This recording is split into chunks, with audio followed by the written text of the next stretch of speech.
안녕하세요. 저는 70을 바라보고 있는 60대 후반의 여성입니다.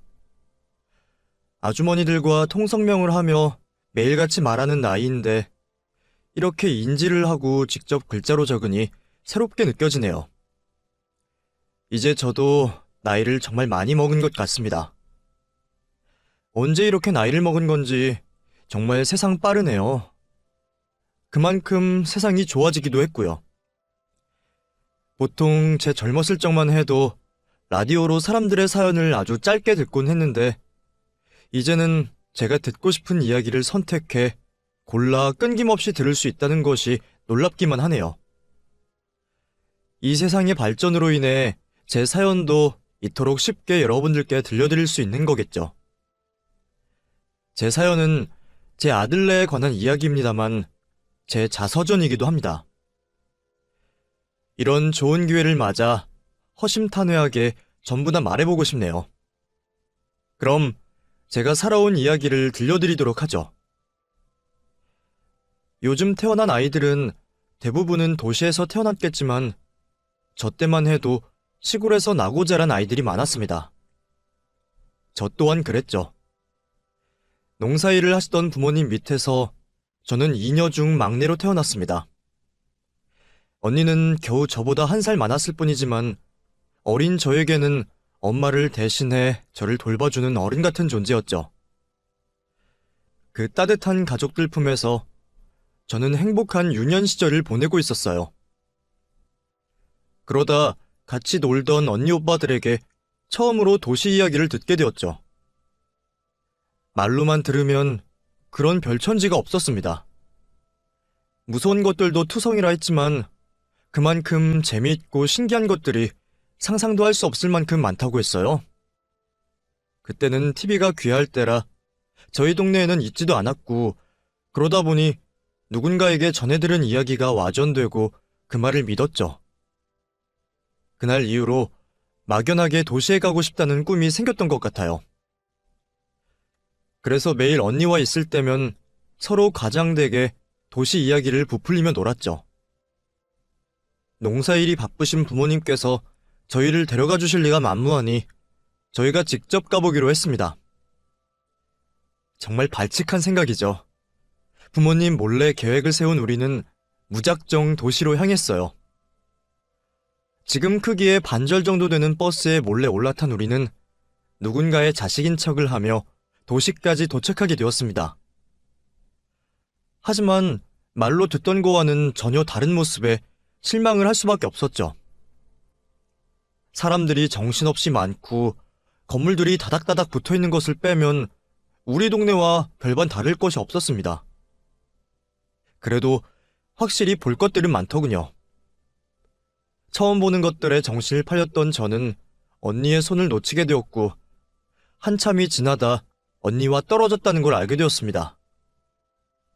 그때부터 계속 엇갈렸는지 서로를 찾지 못하게 되었죠.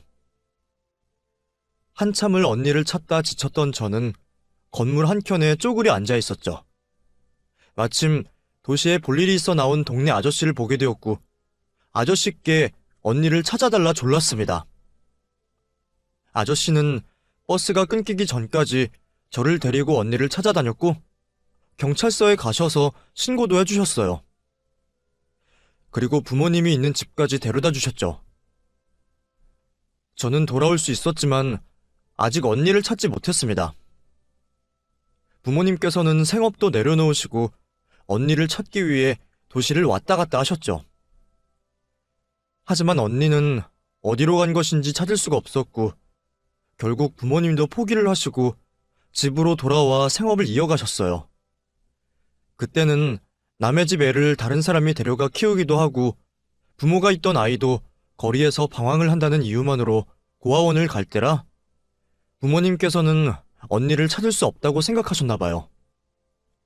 그렇다고 영영 볼 수 없을 거라고도 하시지 않았습니다. 언젠가는 살아서 볼 날이 있을 거라며 언니를 잊지 말고 찾으라 했어요. 이후 시간은 아무 일 없다는 듯 흘러갔고 부모님과 저도 평범한 일상을 보냈지만 제 마음속에는 무거운 돌덩이 하나가 올라가 있게 되었죠.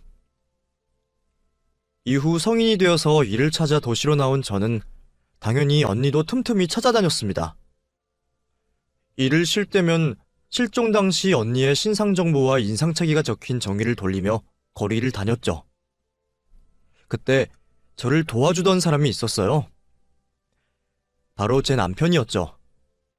그때까지만 해도 서로 같은 공장에 다니며 호감을 가지고 있었지만 표현할 방법을 몰라 서로 내외만 하던 사이였습니다. 그런데 그 남자가 다른 여직원들과 나누고 있던 제 이야기를 듣고는 쉬는 날에 도와주겠다고 먼저 말을 하는 거예요. 자기 말만 하고 사라진 남잔 정말 쉬는 날 그 장소에 나와 있었고 언니를 찾는 일을 도와주었습니다. 그날을 계기로 서로에 대한 물꼬를 튼 우리는 점점 가까워졌고 특히 잃어버린 언니로 인해 무거운 마음을 가지고 있는 저에게 큰 힘이 되어주는 사람이 되었습니다. 저와 연인이 된 이후에도 남자는 같이 연애할 시간을 줄여가며 언니를 찾는 일에 도움을 주고는 했어요.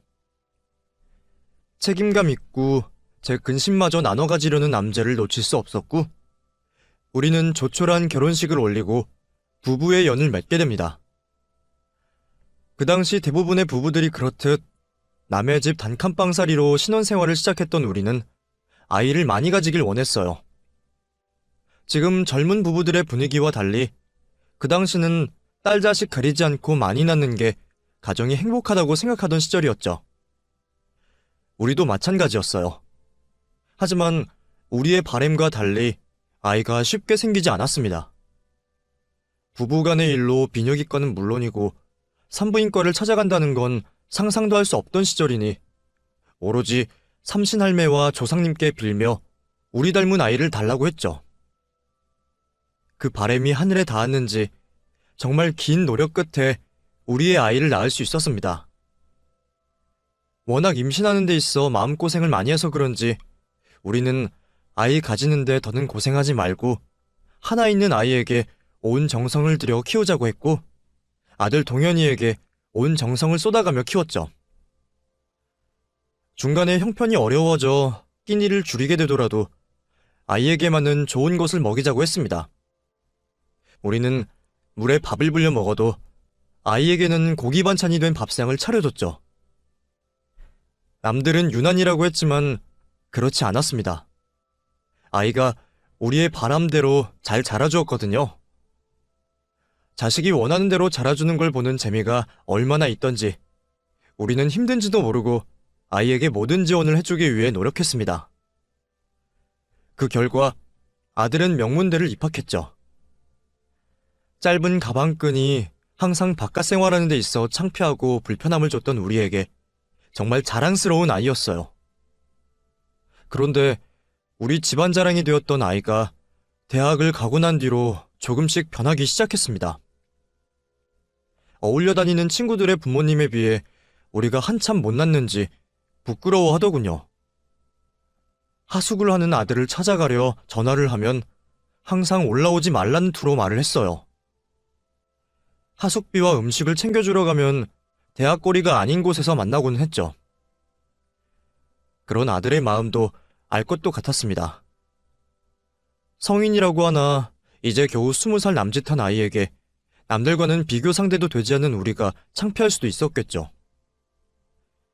어차피 남편이나 저나 아들의 그림자가 되더라도 아들 잘 되는 모습만 보면 되었기에 굳이 앞에 나서서 아들에게 피해를 주지 말자고 이야기를 나눴어요. 그날 이후 우리는 아들이 원하는 대로 행동했습니다. 괜히 제 마음이 애가 탄다고 해서 아이에게 바라는 것을 조르거나 찾아가지 않았죠. 못난 부모를 만나 백도 돈도 없었지만 그에 상관없이 승승장구하는 아들을 보면 우리가 하는 행동이 맞는 거라 생각했죠. 그렇게 좋은 직장, 차, 집까지 우리들 도움 없이 장만했던 아들은 결혼도 스스로 혼자서 알아서 했어요. 사업도 잘 되고 가정까지 꾸리니 저희가 따로 말할 것도 없었죠. 매번 선물도 내려보내니 주변에서는 효자를 뒀다며 저희를 부러워했습니다. 그런데 뭐가 그리 바쁜 건지 주말은 물론이고 명절에도 얼굴 한번 보기 힘들더군요. 물론 사업을 하고 있으니 당연히 정신없이 바쁘겠지만 그 큰일을 혼자서 하는 것도 아닐 텐데 명절에도 아예 얼굴을 못 보는 건 좀 섭섭하고 걱정이 되었습니다.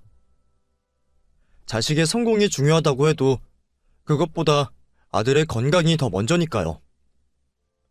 거기다 결혼 후에도 손주 소식이 들려오지 않으니 그 모든 게 무리한 사업 활동으로 인한 것이라 생각했죠.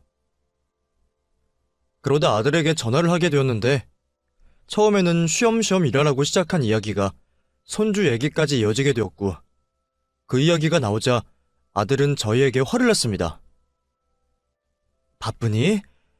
다음 주 아버지 생신에도 잠깐 얼굴만 비추고 간다며. 너 너무 바쁘게 사는 거 아니야? 물론 일도 좋겠지만 사람이 너무 앞만 바라보고 가다가는 내 몸 망가진 것도 몰라요. 기계도 쉼없이 달리기만 하면 망가지는데 사람이라도 안 그러겠어? 좀 쉬면서 해라. 여유가 없는 것도 아니잖니. 제가 알아서 하고 있어요. 몸 관리도 하고 있고요. 그게 쉬는 게 아니라니까. 정 쉬는 게 그러면 내가 보약이라도 한 첩 지어줄까? 안 그래도 네 아빠 보약 지으러 가는 한의원이 있는데 네 것도 같이 지으면 되잖니.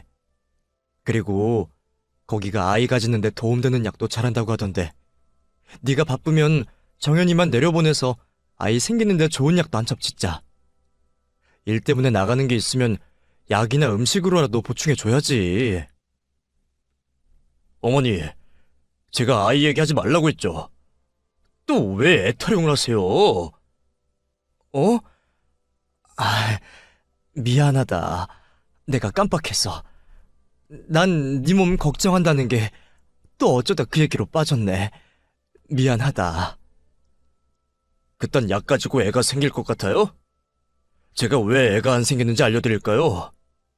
병원에 갔더니 제가 선천적으로 불임이에요. 누구 때문일 것 같아요? 두 분도 불임이시지 않아요? 왜 물려줘도 그런 걸 물려주시냐고요. 솔직히 제가 여기까지 올라오는데 아버지 어머니께서 해주신 게 뭐가 있어요? 제가 알아서 이 자리까지 올라온 거 아니에요. 그런 자식 덕에 선물도 좋은 것 받고 남들 부러움도 받으면 좀 가만히 계셔주세요. 제가 대학생 때부터 항상 바래왔던 거잖아요. 안 그래도 애 문제 가지고 정연이랑 싸웠는데 왜 또 애 얘기를 꺼내세요? 이제 제가 앞으로 연락드릴 때까지는 저나 정연이에게 먼저 연락하지 마세요. 그럼 이만 끊을게요. 화가 나기보단 충격으로 다가왔습니다. 아들이 불임이라니 아들 말처럼 모두 우리 탓인 것만 같았죠. 안 그래도 힘든 아들을 자극한 것 같아 미안했어요.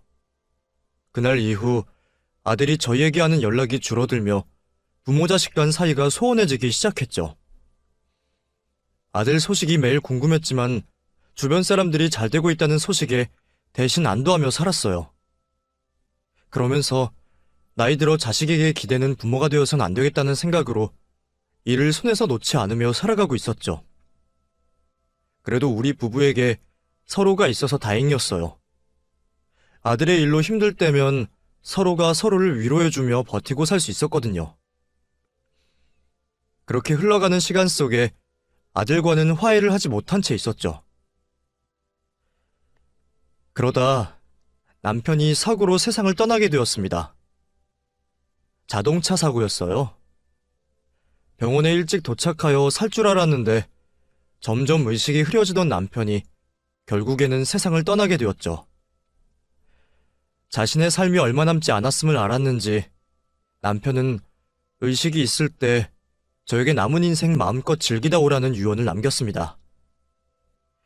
그땐 그 말이 유언이 될지도 모르고 빨리 말을 끊었는데 이렇게 될 줄 알았다면 나에게 해줄 말을 좀 더 들어볼 걸 그랬어요. 지금까지도 그 순간이 후회로 남네요.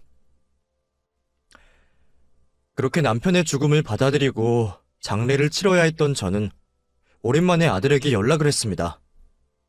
아들 또한 아버지가 돌아가셨다는 말에 놀라 한 걸음에 병원으로 찾아왔죠.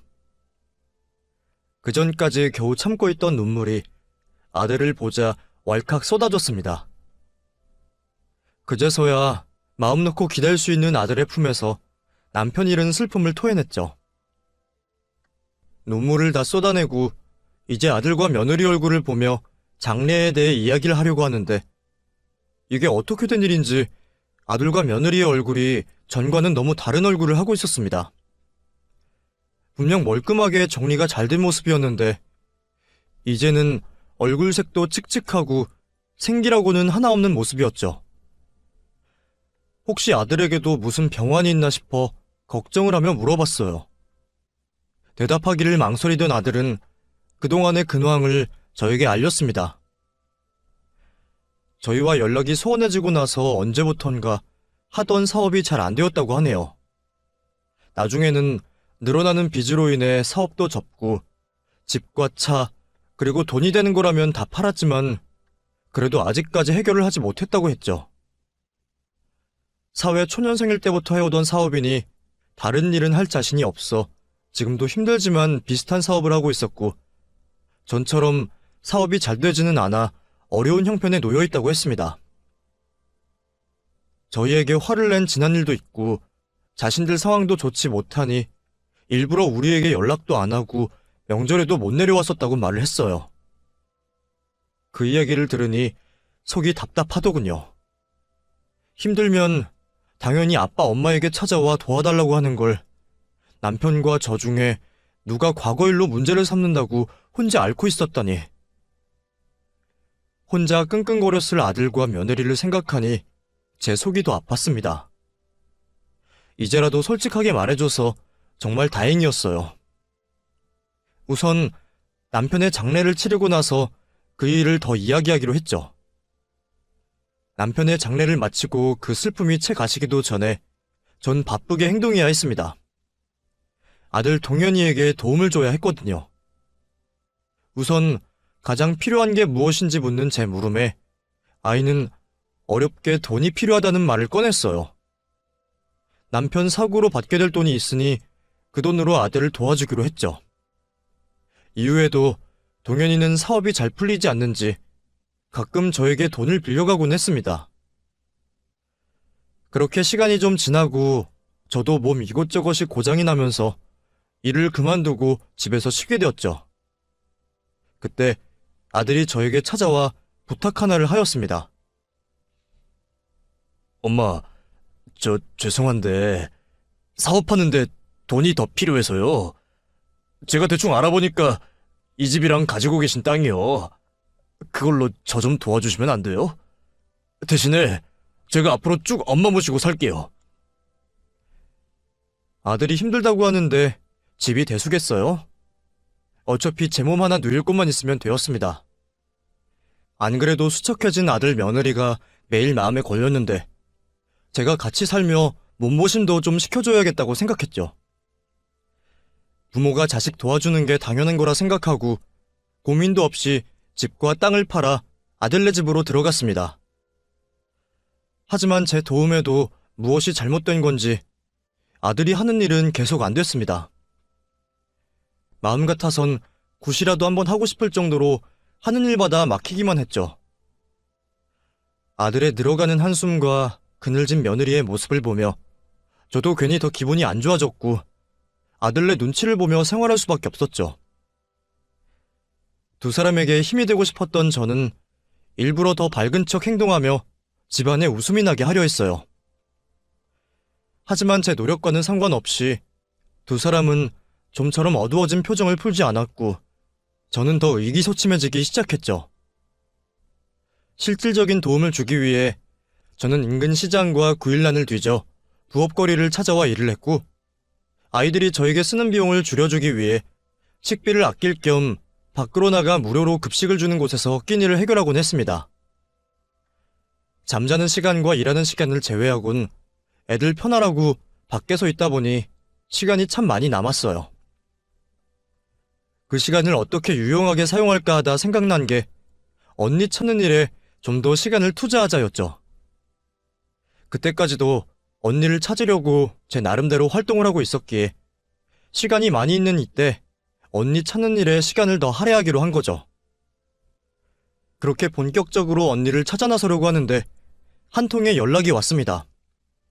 정확하진 않지만 최근까지 언니가 지냈던 집 주소를 알아냈다는 연락이었죠. 아직 언니를 만나기 전인데 벌써부터 심장이 뛰어왔습니다. 그 소식을 듣고 며칠 동안 기분이 들떠 있었죠. 그런데 그 기쁜 소식을 아들에게 알릴 수가 없었어요. 풀리지 않는 인생으로 잔뜩 화가 나 있었고, 제가 언니 주소를 찾았을 쯤에는 술을 먹고 들어와서는 죽겠다고 소동까지 벌였기 때문입니다. 자식이 저런 모습인데 저만 행복할 수 없겠더군요. 결국 알아낸 언니 집을 찾아가는 것은 다음으로 미루고 당장 제 앞에 있는 아들에게 노력하기로 했습니다. 소일거리로 제법 돈을 벌었던 저는 아들과 며느리에게 몸보신을 해주고자 정말 오랜만에 돈 걱정하지 말라는 말을 하며 다 같이 외식을 했어요. 이 나이가 되어서도 허겁지겁 맛있게 밥을 먹는 자식의 모습에 먹지 않아도 배가 부르더군요. 오랜만에 식사다운 식사로 기분이 좋아진 아들과 기분 좋게 집으로 돌아갔고, 집으로 가는 길 중간에 있던 복권방으로 가서 서로의 소망을 담아 로또 한 장씩을 샀죠. 그리곤 지금의 마음을 잊지 않기 위해 다정한 모습으로 사진까지 찍었습니다. 그날의 일들로 아들에게 작지만 큰 변화가 있길 바랬어요. 일이 안 되더라도 불평불만을 하기보단 긍정적이고 작은 것에도 만족하고 살아가길 바랬습니다. 하지만 그 바램은 얼마 되지 않아 깨졌죠. 이번에 또 무슨 일인지 아들과 며느리는 부부싸움을 벌였습니다. 그날 이후 아들은 죽고 싶다는 말을 입에 달고 살았죠. 그쯤 되니 저도 다 포기하고 싶었습니다. 부모로서 더는 도움을 주지 못하는 게 미안하기만 했고, 이 집에 같이 사는 제가 자식의 피를 빨아먹는 모기 같았어요. 혹시 아들이 잘 되지 않는 게 나 때문은 아닌가 싶었습니다. 이제 와서 생각해보면 저도 그때 우울증 초기이지 않나 싶어요. 모든 생각이 부정적으로 변하고 무기력해지기 시작했거든요. 최대한 내색하지 않는다고 했는데 그런 제 변화를 아들네도 느꼈나 봅니다. 식사 자리를 여러 차례 거절하는 저에게 어느 날 갑자기 며느리가 죽을 내어 왔죠. 어머님, 요즘 통식사도 안 하시는 게 마음에 걸려서요. 이거 직접 쏜 죽인데 드셔보세요. 이렇게 힘없으신 모습 저희 때문일 텐데 너무 죄송해요. 저희가 정신 차리고 잘해야 하는데 사는 게 왜 이렇게 힘든 건지 쉽지가 않네요. 아니다. 힘든 건 너희들인데 내가 표를 내서 미안하구나. 이 죽 고맙게 먹으마. 저희도 마음가짐 바꾸고 살아보려고요. 이렇게 해서 안 되나 저렇게 해서 안 되나 다 똑같다면 굳이 길지도 않은 삶 서로에게 상처 주면서 힘들게 살 필요가 없을 것 같아서요. 그 사람이나 저나 여한이 남지 않게 해보려고요. 그리고 지금까지도 어머님께 감사했는데 앞으로도 좀 더 부탁드릴게요. 저희 살아가는데 앞으로도 어머님 도움이 많이 필요할 것 같아요. 당연하지. 내 새끼 잘 되면 내가 좋은 건데. 나도 오늘 이 시간 이후로 오늘 같은 모습 보이지 않겠다고 약속하마. 너도 꺼내기 쉽지 않은 말일 텐데 먼저 해줘서 고맙다. 이 집을 들어오고 처음 듣는 희망찬 며느리의 말에 저도 오랜만에 마음이 편해졌습니다. 항상 잔뜩 긴장을 하고 자던 저였는데 정말 오랜만에 눈이 저절로 감겨지며 마음 편히 잘 수 있었죠. 잠을 들면서도 앞으로의 날들은 이전과 많이 다르겠구나 생각했고 얼른 내일이 오기를 바라며 깊은 잠을 들었습니다. 그렇게 오랜만에 단잠에 빠져있다 어딘가 모르게 몸도 불편하고 느껴지는 분위기도 달라 잠에서 깼습니다. 겨우 눈을 떠서 주위를 둘러보는데 어릴 적에나 보았던 집에 제가 누워있는 겁니다. 그것도 사람이 살지 않은 지 꽤나 되어 보이는 곳에서 말이죠. 아직도 꿈을 꾸고 있나 싶어서 제 볼을 꼬집어 봤습니다. 그런데 꿈이 아니더군요. 현실이었어요. 난 단잠을 잤을 뿐인데 꿈보다 더 꿈 같은 일이 현실에서 벌어지고 있었죠. 도대체 어떻게 된 일인가 싶어 자리에서 일어나 밖을 확인해 보려고 했어요. 그때 제 옆에 있던 편지지 한 장이 보였습니다. 그곳에 아들과 며느리가 적어놓은 편지가 있었어요. 그리고 왜 나를 이곳으로 데려왔는지도 적혀 있었죠. 자신들을 용서해달라는 글귀로 시작하는 그 편지는 계속된 사업 실패로 자신들 형편이 정말 벼랑 끝에 몰려있고 더 이상 저를 제대로 모실 수 없는 힘든 상황이라고 적혀 있었습니다. 가지고 있는 걸 모두 해결한다고 해도 당장 노숙밖에 할 수 없는 상황이고 쫓아오는 빚쟁이들로 인해 저에게도 피해가 갈 거라며 이렇게밖에 할 수 없는 자신들을 용서해달라고 하더군요. 자신들이 저에게 저지른 짓은 평생 죄책감을 가지며 고통 속에 살겠다고 했죠. 그리고 하늘에 있는 저와 남편을 만나 다시 한번 용서를 구하겠다 말하더군요. 그 편지를 읽고 나니 저와 남편이 막다른 길에 몰렸을 때가 생각났습니다. 이만큼 살고 나서 뒤를 돌아볼 여유가 생기니 힘들던 그 당시도 견디지 못할 만한 상황은 아니구나 싶었지만 그 당시에는 남편과 함께 이렇게 힘든 삶을 살 바에는 몸과 마음이 편한 선택을 하는 게 나을 수도 있겠구나 싶었어요. 그때 저희 마음과 아들네의 마음이 같을 거라고 생각했습니다. 어쩌면 저희보다 아들네가 더 힘들었을 거예요. 남부럽지 않던 삶에서 밑바닥까지 떨어지고 재기에 노력을 해보지만 늪처럼 계속 잠기기만 했으니까요. 그래서 이런 극단적인 선택을 했을 거라 생각했습니다. 제가 아들의 부모가 아닌 제3자였다면 저 역시도 부모를 죽음으로 몰아가는 아들을 폐륜이라며 욕을 했을 겁니다. 하지만 전 아들을 위해 모든 걸 희생할 수 있는 엄마였어요. 내 죽음으로 아들이 잠시나마 숨통이 트인다면, 그렇게 해서 다시 열심히 살아볼 생각이 생길 수도 있다면 문제될 건 없었습니다. 오히려 내 한 몸 희생해서 아들에게 도움을 줄 수 있다는 게 감사하게 느껴졌어요. 편지를 읽고 마음의 정리를 끝낸 저는 이곳에서 조용히 생을 마감하고 보고 싶은 남편을 만날 생각을 하고 있었죠. 이제 모든 걸 정리하고 떠나려고 했으니 시간이 참 더디게 가덥디다. 가만히 앉아서 죽을 때만 기다리니 그것도 좀이 쑤시더군요.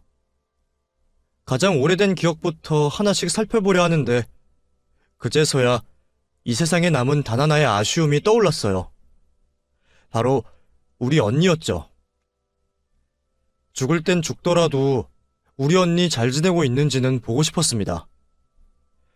언니에게 용서를 구하고 싶었어요. 언니의 주소를 기억해내려고 하는데 나이가 들어서 그런지 기억이 나질 않았죠.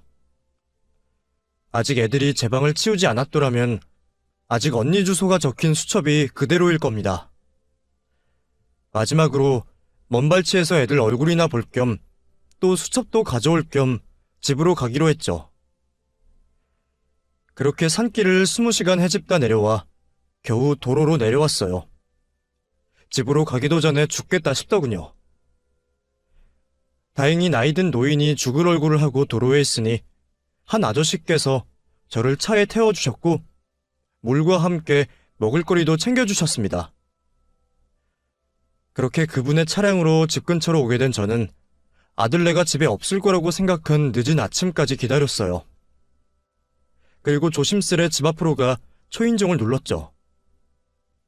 혹시 안에 아들과 며느리가 있으면 어색한 마주침이 되지 않을까 싶어 여러 번 눌렀지만 응답이 없더군요. 두 사람 다 집에 없다는 걸 확인한 저는 집 안으로 들어갔습니다. 현관을 들어서자마자 있는 술병들을 보니 현실을 힘들어하고 있을 아들 며느리 생각에 가슴이 저려왔어요. 그렇게 겨우 한 발자국씩 떼며 집 안으로 들어갔는데 생전 처음 보는 광경이 펼쳐져 있었습니다. 말 그대로 거실이 꽉 차도록 한 상이 차려져 있었어요. 그 정도의 음식량이면 이 집에 들어올 수 있는 사람이 모두 먹는다고 해도 다 먹지 못할 정도였습니다. 정말 이 세상 음식이란 음식은 다 모여있는 가운데 자세히 보니 펼쳐진 음식 모두에 사람이 먹은 흔적이 있더군요. 지저분하게 먹다 만 채로 있는 밥상과 현관앞 외에도 여기저기 나뒹구는 술병들을 보아하니 안 좋은 생각이 머리를 스쳤습니다. 혹시 아들과 며느리가 극단적인 선택을 하기 전 마지막으로 한 행동들은 아닐까 하고 말이죠. 놀란 마음에 급히 안방 쪽으로 가서 문을 열었는데 이게 무슨 일인지 두 사람 모두 다 집이 떠나가도록 코를 골며 잠을 자고 있는 겁니다. 무사한 아들과 며느리를 보고 그제야 마음이 놓여 이전까지 맡지 못하고 있던 냄새가 코를 찔렀죠. 도대체 술을 얼마나 먹었는지 온 방에 술 냄새로 가득 차 있었어요. 그 모습이 좀 이상하긴 하더군요. 현지에서 느껴지던 마음가짐과는 달라 보였죠. 수상은 했지만 이 모습도 답답한 속을 풀어내는 행동이라 생각하고 언니 수첩만 챙겨 급히 이 자리를 떠나려고 했습니다. 두 사람이 깨지 않게 조심히 방문을 닫으려고 하는데 방문이 닫히는 사이로 화장대에 올려진 로또 한 장이 보이는 게 아니겠어요? 그것도 소중한 것 마냥 비닐에 정성스럽게 넣어진 상태로 말이죠. 궁금해서 확인을 해보니 제가 산 로또 번호 같았습니다. 제가 조합하는 번호가 있었거든요. 우리 부부의 생일과 아들의 생일을 더하고 빼고 조합해서 하던 번호였죠. 혹시나 싶었던 저는 방으로 들어가 휴대폰을 열어 애들과 로또를 사고 찍었던 사진을 확대해 보았어요. 제 로또가 맞더군요. 제가 예상하는 각본처럼 흘러가는 모습에 또 혹시나 싶었던 저는 로또 당첨 번호를 확인해 봤습니다. 그런데 제가 고른 번호가 로또 1등이 맞는 거예요. 그러니까 애들 안방 화장대에 있던 로또가 1등이었던 거죠. 기뻐 날뛰는 게 당연한데 그럴 수가 없었습니다. 아들과 며느리 입으로 듣지 않았지만 흘러가는 상황들을 보면 지금 무슨 일이 벌어지고 있는지 알 수 있었죠. 당첨된 로또 번호 때문에 저를 버린 거라는 확신이 들었습니다. 이 종이가 뭐라고 현대판 고려정을 한 건지 싶더군요. 우선 본래 이곳을 찾아온 목적이었던 언니 주소가 적힌 수첩을 가지고 밖으로 나왔습니다. 그리고 집 앞에서 한참을 서성거리며 어떻게 해야 할지 고민에 빠졌죠. 나이가 조금만 더 젊고 남편만 곁에 있었더라면 저 불효막심한 아들과 며느리를 혼내줄 텐데. 하지만 저 혼자 그러기엔 너무 나이 들고 힘 하나 없는 노인네였어요. 개인적으로 해결할 방법이 없으니 도움을 받기로 했습니다. 바로 경찰서를 찾아간 거죠. 경찰서로 간 저는 아들과 며느리에게 학대를 받았다며 노인 학대로 신고를 하겠다 말했습니다. 그리고 경찰분들에게 증거가 없어지기 전에 아파트 CCTV나 제가 잠에서 깬 산 인근 CCTV를 확보해달라고 말했죠. 잠든 노인을 데려갔으면 분명 어딘가에는 저를 업고 있는 동영상이 찍혀있을 거고 그건 증거가 될 테니까요. 우선 사건 접수를 해주신 경찰분들은 제게 몇 가지 확인을 했고 집에서 산까지 가는데 아무것도 못 느낌을 수상해 하시곤 약물 검사도 받자고 하셨죠. 검사를 받기 위해 기다리고 있던 저는 확인을 하기 위해 경찰서로 온 아들과 며느리를 마주하게 되었습니다. 저를 고의로 버린 게 맞냐는 경찰의 물음에 두 사람은 억울해하며 거짓말을 했어요. 두 사람과 마주치지 않게 분리된 방 안쪽에서 있었던 저는 그 거짓말을 듣고 가만히 있을 수가 없었습니다. 문을 열고 억울해하는 두 사람에게 나를 버린 게 맞지 않냐며 화를 냈죠. 너희들이 직접 나 버린 걸 이해해달라고 편지까지 써놓고 이제 와서 모른 척하는 거냐? 내가 너희들 시커먼 속을 모를 것 같아. 결국 너희들 돈 때문에 이러는 거잖아. 돈 욕심에 나 버리고 거짓말한 거잖아. 무슨 말씀이세요? 여기서 돈 얘기가 왜 나와요? 경찰 선생님, 저것 좀 보세요. 저희 어머니가 오락가락 하신다니까요. 방금 전 말하신 것도 하도 어머니께서 산에 데려다 달라고 하시길래 잠시 두고 온 거예요. 앞으로 저희가 이런 혼선 없게 어머니 관리 잘하겠습니다. 죄송하고 저분 저희가 얼른 모시고 갈게요. 뭐? 오락가라? 너 어떻게 엄마한테 그런 얘기 할 수 있니? 내가 사립 하나도 못할 것 같아? 돈 때문인 거 모를 것 같냐고? 너희 나 치웠다고 축하했던 집안 꼴도 다 봤어. 결국 그 로또 때문에 이러는 거 아니야. 내가 너희같이 그 로또 당첨금에 욕심이라도 부릴까 싶어서 엄마 고려정 한 거 아니냐고. 로또? 엄마가 그거 어떻게 하세요? 뭐야, 엄마가 혹시 우리 집에 몰래 들어왔어요? 그러면 우리가 술 취해서 로또 잃어버리거나 버린 게 아니고 엄마가 가져간 거야? 그게 어떤 로또인데? 경찰 아저씨, 저 사람 빨리 절도죄로 잡아요. 저 사람한테 뒤져보면 내 로또 나온다니까. 엄마, 일 크게 만들지 말고 얼른 내 로또 내놔요. 뭐? 그게 왜 네 로또야? 내 손으로 사고 내가 고른 번호로 산 로또인데. 엄마는 너희가 나 버렸을 때도 수긍하려고 했어. 오죽 힘들면 이런 선택을 했을까 하고, 내가 죽는 게 애들에게 부담을 조금이라도 줄여준다면 그걸로 내 몫은 끝까지 다하는 거라고 생각했다고. 근데 그 이유가 삶이 감당이 안 되는 게 아니고 겨우 이것 때문이었어. 엄마 로또 당첨됐다고 하면 그 돈으로 세계 여행이라도 하고 어디다 몇 억씩 쓸 것 같아서 그랬냐고. 내가 돈 있으면 뭐해? 지금까지 너희들 도울 수 있다면 된 거라고 생각해서 집이고 땅이고 팔아서 다 줬는데 이제 와서 내가 욕심 부릴 것 같았냐고. 처음부터 그 돈 전부 다 달라고 해도 줬을 거다. 근데 버린 것도 모자라 거짓말까지 하고 엄마를 치매 걸린 노인으로 만들어. 나도 이제 더는 너희 같은 것들을 내가 낳은 자식이라고 희생하지 못하겠다. 이 돈 못 주겠어. 법대로 하던가 아니면 내가 이 종이 찢어버리든가 해서 우리 사이 아주 확실히 하자.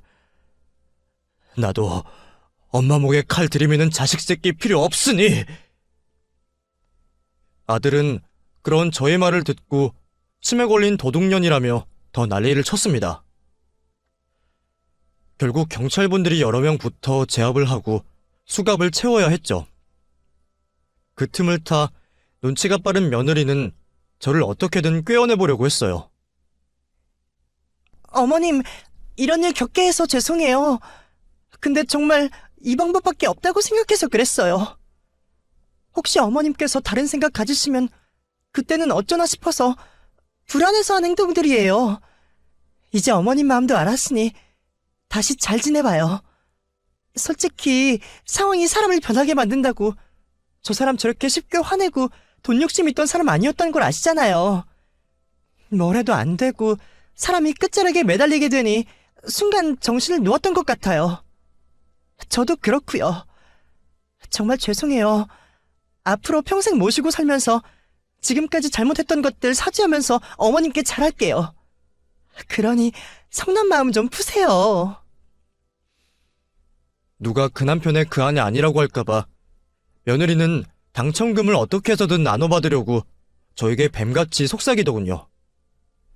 힘만 남아 돌았다면 그 뱀같은 놀림을 하고 있는 혀를 잡아 뽑아버리고 싶었습니다. 그 뱀같은 며느리의 머리채를 밀어내 곁에서 떨어지게 했죠. 평생 자식 잘되기만 바라며 바보같이 살아온 남편과 저의 인생들이 후회스러웠습니다. 우리도 자식 신경 쓰지 않고 사람들과 어울리고 세상도 돌아다니며 살았어야 했는데 부모로서 이런 비참한 결과를 보게 될지는 꿈에도 생각 못했네요. 흥분한 두 사람과 저는 분리가 되었고 저는 경찰관이 의심한 체내 약물 검사를 확인하기 위해 검사를 받으러 갔어요. 그동안 많은 생각을 하게 되었습니다.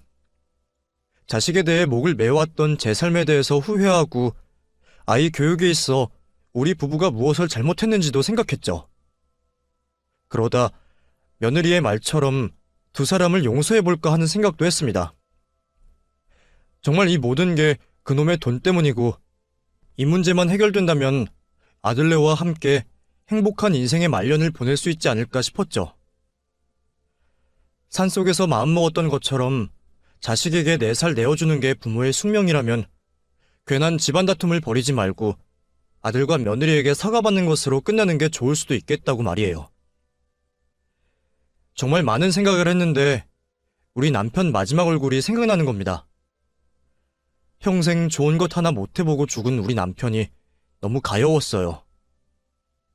그러면서 마지막으로 저에게 좋은 것, 하고 싶은 것 다 누리고 오라는 그 말이 가슴에 사무치게 들어왔습니다. 그 약속 지키지 않으면 하늘나라에 올라가 화를 내겠더라고요. 모든 것을 내줄 만큼 자식을 사랑했던 남편이었지만 그보다 더 저를 사랑했던 남편이었습니다. 자식에게 저런 대접 받는 제가 또다시 바보짓을 하면 남편이 제 탓할 거라고 생각했죠. 마음을 굳게 먹었어요. 천륜이라고 하고 내 배 아파 낳은 아들이라 하지만 그 자식이 페루나라면 끊어야 했습니다. 저는 두 사람을 용서하지 않고 형사고소하게 되었죠. 그러는 사이 저는 어렸을 때 헤어졌던 언니를 찾아갔습니다. 모든 일이 해결되고 찾아갈까 싶었지만 이미 너무 많은 시간이 지나 더는 안 될 것 같더군요. 평생을 고대했던 일인 만큼 발걸음 하나 떼기가 어려웠습니다. 별별 걱정이 다 들더군요. 이미 그 자리에 언니가 없으면 어쩌나, 나를 찾아다니다 고아가 된 이유를 원망하면 어쩌나 싶었죠. 정말 가다 돌아서다를 여러 번 반복하다 큰 결심을 하고 집 초인종을 눌렀습니다. 나이든 여성분의 목소리가 들려왔고 그것만으론 내 언니라는 걸 알 수가 없었죠. 뭐라 말을 해야 할지 우물쭈물대던 저는 당황을 하여 다른 설명도 없이 제 이름을 먼저 말하게 되었어요.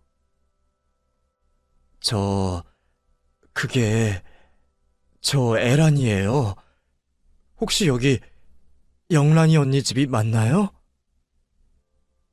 상대방의 대답이 없는 걸 보니 미친 사람쯤으로 생각한 것 같았어요. 이번에도 내가 너무 늦었구나 싶어서 힘없이 발길을 돌아서려는 그때 현관문이 열리며 누군가가 다급히 제 이름을 외치곤 내려오고 있었습니다. 제 이름 소리에 다시 대문으로 간 저는 평생 못 볼 줄 알았던 우리 언니를 보게 되었습니다.